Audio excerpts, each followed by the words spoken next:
This is doctor Atar Mansoor from tracks. आज हम आपके लिए एक बहुत ही इंटरेस्टिंग वीडियो लाए हैं और ये वीडियो पिछली वीडियो जो हमने वकास के साथ की थी ग्लोबल लीडरशिप के हवाले से, उससे काफ़ी ज़्यादा लिंक्ड है। और आप वो वीडियो भी देखिए और इस वीडियो को देखेंगे तो आपके बहुत सारे और जो शकूक व शुबहात हैं दुनिया में, जो इस वक्त अमेरिका और चाइना की राइवलरी चल रही है लीड करने की और ग्लोबल सुप्रीमेसी की, उसके हवाले से दूर हो जाएंगे।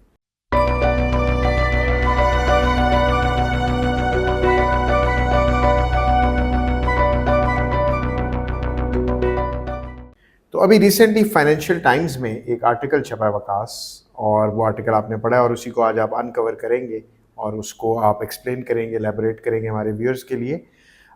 इस आर्टिकल का जो टाइटल है वो है US China struggle for power and influence in the world.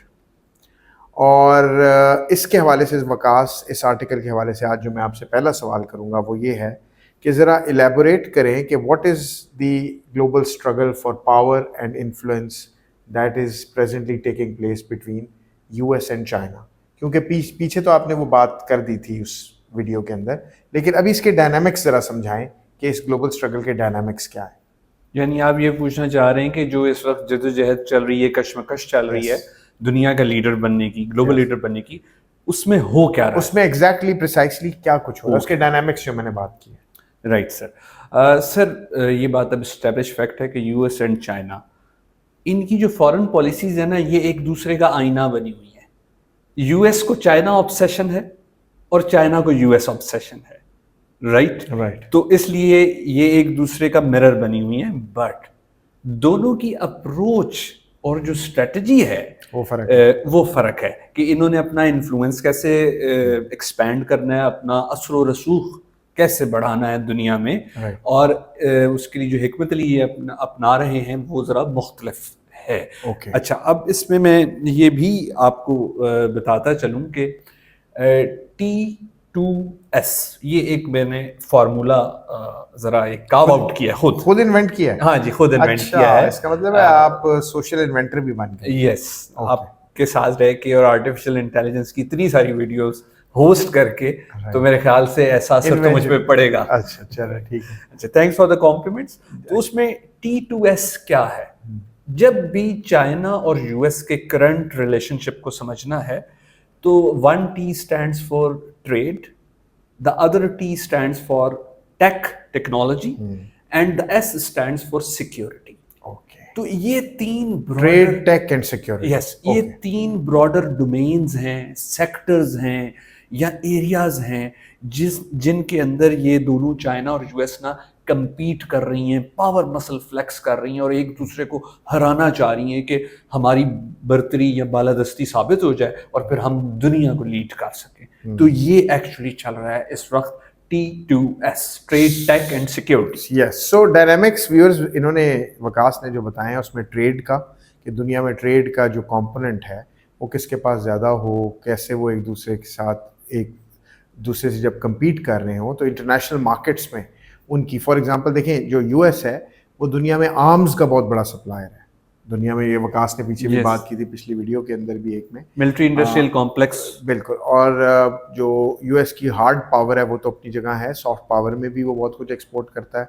आप उसकी वीडियोस जो मूवीज़ की सूरत में दुनिया में भेजता है, एजुकेशन जो वो दुनिया को अपनी यूनिवर्सिटीज़ के ज़रिए करता है, ये उसकी सॉफ्ट पावर का हिस्सा है।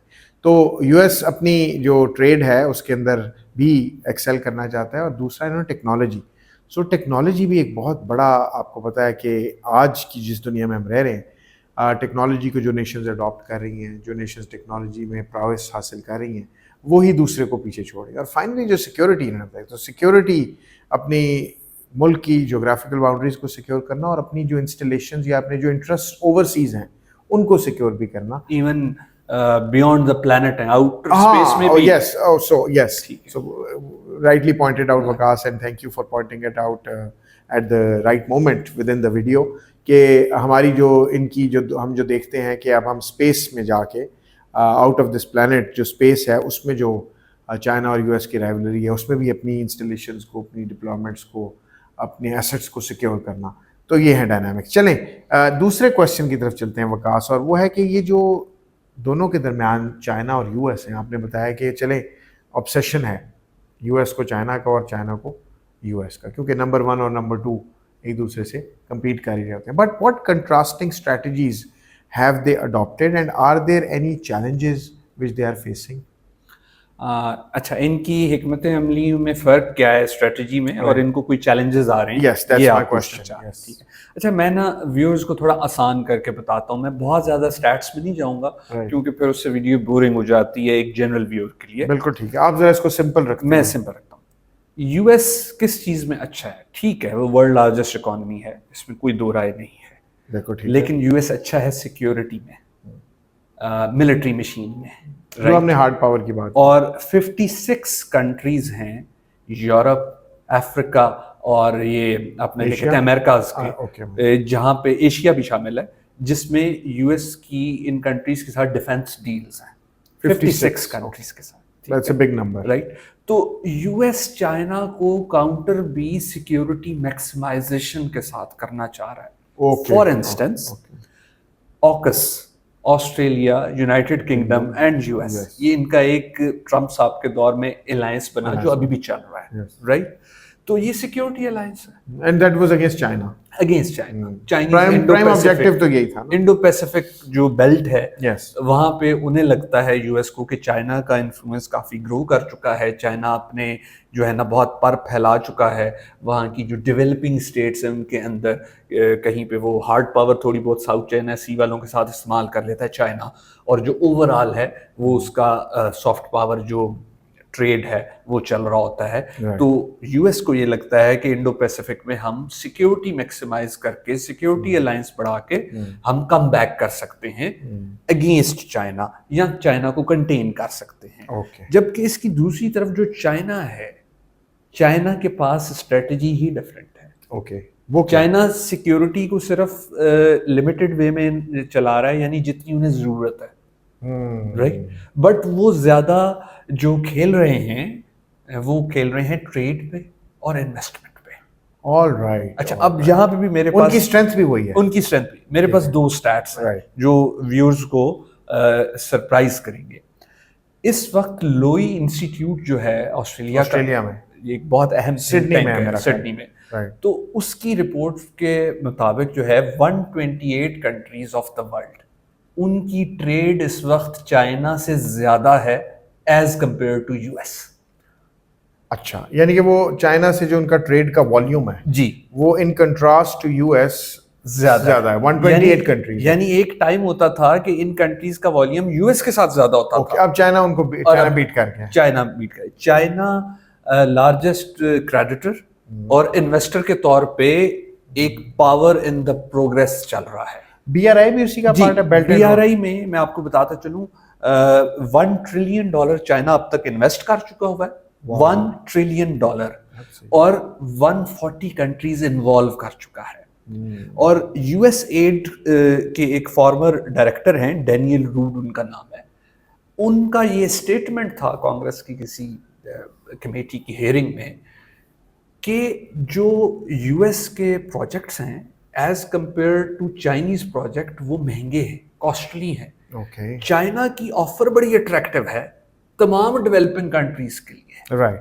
राइट. आप जितना मर्जी कह लें कि जी बीआरआई में ये मसला है, बीआरआई तो डेट ट्रैप है, पाकिस्तान के केस में भी कहते हैं ना सीपेक डेट ट्रैप है. एग्जांपल दी जाती है राइट पूरी दुनिया में. इस आर्टिकल में भी श्रीलंका और पाकिस्तान की एग्जांपल कोट हुई है, but even then by the way मेरा भी एक आर्टिकल एक चाइना क्वार्टरली में जो SOAS School of Oriental and African Studies है यूनिवर्सिटी ऑफ लंदन में, उसमें भी एक्सेप्ट हुआ है. मैं जल्दी वो गूगल स्कॉलर पे अवेलेबल होगा तो व्यूअर्स मैं आपको रिक्वेस्ट करूंगा कि आप उस आर्टिकल को भी पढ़ें, जिसमें मैंने थ्रू एम्पिरिकल इन्वेस्टिगेशन ये क्वेश्चन इन्वेस्टिगेट किया है कि इज सीपैक गेम चेंजर और it's Chinese colonialism. Okay, Chinese imperialism. ऐसे हम पाकिस्तानियों को ये आर्टिकल सर का जरूर पढ़ना चाहिए, क्योंकि जो प्रोपेगेंडा मशीन हमारे पास चली आ रही है उससे हमें ये बता दिया गया है कि China is a new east India company. Absolutely. अब ये रिसर्च पढ़ के साबित होगा कि वो ईस्ट इंडिया कंपनी है. तो ये काइंडली जरूर पढ़िएगा, ये आर्टिकल जल्दी अवेलेबल होगा. Coming back to the question में आपने एंड पे ये पूछा कि चैलेंजेस दोनों को क्या आ रहे हैं, अपनी अपनी जो भी स्ट्रेटजी फॉलो अप की हुई है, चैलेंजेस दोनों को ही आ रहे हैं. यूएस बहुत हैवी प्राइस पे कर रहा है अपने, उसका जो तासुर खराब हो रहा है इमेज इसराइल की सपोर्ट से, पूरे मिडल ईस्ट बल्कि पूरे वर्ल्ड में, डेवलपिंग वर्ल्ड में, मुस्लिम वर्ल्ड में वो अपना इमेज लूज कर रहा है। ठीक है, बिल्कुल और मिडल ईस्ट के अंदर अगर बढ़ता हुआ चाइना का इन्फ्लुएंस रोकना है तो अगेन जो पुराने यूएस के एलाई हैं, सऊदी अरेबिया या कुछ और कंट्रीज, उनके साथ उनको कुछ न्यू गारंटीज देनी पड़ेंगी, वरना वो तो शायद थोड़े खाइफ हो गए शायद वो बैकआउट कर राइट जाए। लेकिन चाइना के लिए कोई स्मूथ राइड नहीं चल रही। अब Okay. चाइना की साइड पे चैलेंज क्या है? चाइना की साइड पे चैलेंज ये है कि अब जो डेवलपिंग वर्ल्ड की स्टेट्स हैं वो ये सोचने लग पड़ी हैं और ऐसे इनिशिएटिव्स, इकदामात लेने लग पड़ी हैं कि उन्हें लग रहा है कि अगर हम चाइनीज इन्वेस्टमेंट को बहुत ज्यादा अपनी तरफ आने देंगे और चाइनीज प्रोडक्ट्स के लिए अपनी मार्केट्स बहुत ज्यादा ओपन कर देंगे, तो फिर क्या होगा कि हमारा जो लोकल इन्वेस्टर है, हमारी जो लोकल इंडस्ट्री है, वो तो बिल्कुल दब जाएगी। राइट राइट ये चीज अब ये बहुत बड़ा फील की जाने लग पड़ी डेवलपिंग वर्ल्ड में, और यहीं से इस किस्म के आइडियाज को हाइप मिलती है कि चाइना एक ईस्ट इंडिया कंपनी है जो सीपैक या BRI है। Right. तो चाइना ने बहुत हैवी कॉस्ट पे की है यूक्रेन वाले इशू पे रशिया का साथ देके यूरोप के अंदर, Right. क्योंकि चाइना के ताल्लुकात तो यूरोप से बहुत अच्छे चल रहे थे, लेकिन ताल्लुकात खराब कहाँ से हुए हैं या थोड़े से डैमेज कहाँ से हुए हैं कि why China has taken stand in favour of Russia as far as Ukraine is concern. तो ये चाइना प्राइस पे कर रहा है, चाइना को भी चैलेंज आ रहा है, तो चैलेंज दोनों साइड पे चल ठीक रहा हो है गया और स्ट्रेटजी भी चल रही है, लेकिन दोनों की स्ट्रेटजी फर्क डेफिनेटली फर्क। चलें quickly last question few words में जरा जल्दी से बता दीजिए कि ये जो फ्यूचर है नेक्स्ट 5 इयर्स में, ये ग्लोबल सुप्रीमेसी का और ग्लोबल सुपर पावर्स का आपस में, इस फ्यूचर में आप क्या देख रहे हैं रिलेशनशिप की, कैसे ये अनफोल्ड होगा?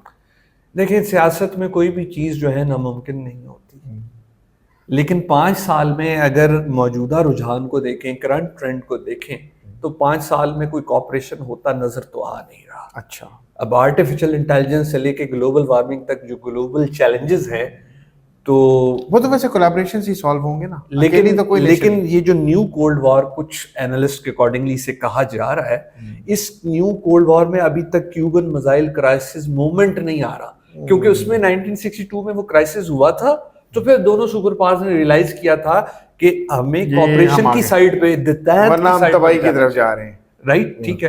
तो वो एक इंडियन सॉन्ग को अक्सर मैं कोट करता हूँ दितैन समझाने के लिए, आओ कर लें दोस्ती, गुस्सा छोड़ो यार, हम दोनों में एक दिन हो सकता है प्यार। तो अभी तक इन दोनों को नहीं लग रहा कि इन दोनों में प्यार हो सकता है। इसका मतलब है नेक्स्ट 5 इयर्स में आप नहीं देख, नेक्स्ट 5 इयर्स में, उसके बाद शायद, बट अगेन चलें, सियासत है, कुछ भी हो सकता है और ये ग्लोबल पॉलिटिक्स है, तो इसमें चलें।